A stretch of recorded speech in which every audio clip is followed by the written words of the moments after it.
and welcome to the channel. Today, I'd like to offer my profound gratitude to the men and women who served in the Vietnam War, and to those who made the ultimate sacrifice during the war. Your bravery and selflessness in the face of hardship will never be forgotten.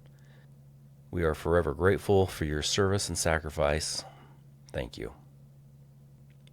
I'd also like to take a moment to reflect on a cultural phenomenon that did more than entertain. It offered a lifeline, a mirror, and a voice to a group too often overlooked: Vietnam veterans.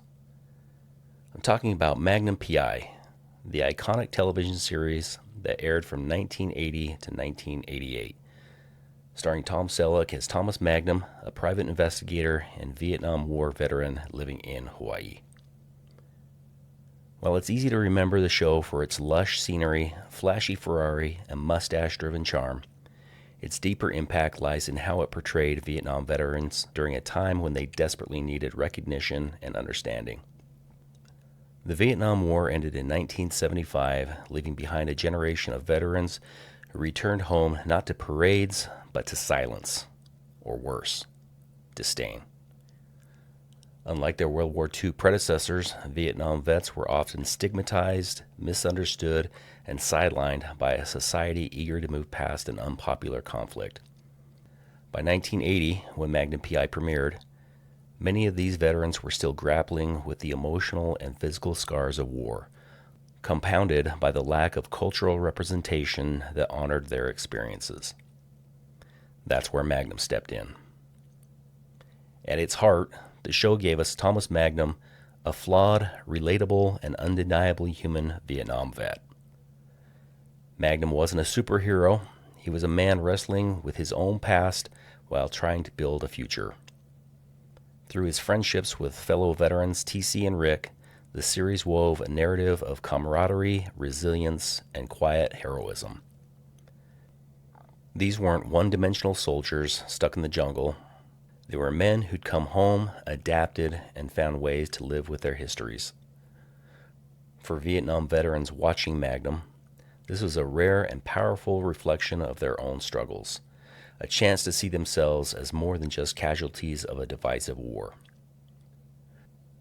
Beyond representation, Magnum PI helped shift public perception. In the early 1980s, Hollywood often depicted Vietnam vets as broken, unstable, or violent loners. Magnum, though, was different. He was charming, witty, and capable, running his own business and solving problems with a mix of grit and humor. His war experience wasn't a burden to be pitied, it was a source of strength. Alongside TC, a helicopter pilot, and Rick, a club manager with a tough exterior, the show normalized the idea that Vietnam vets could thrive in civilian life. This portrayal chipped away at stereotypes, offering viewers a chance to see these veterans as neighbors, friends, and heroes in their own right. The show also fostered a sense of community among veterans themselves. Magnum, TC, and Rick relied on each other, their bond forged in war but sustained in peace. For real-life Vietnam vets, many of whom felt isolated, this depiction of brotherhood resonated deeply.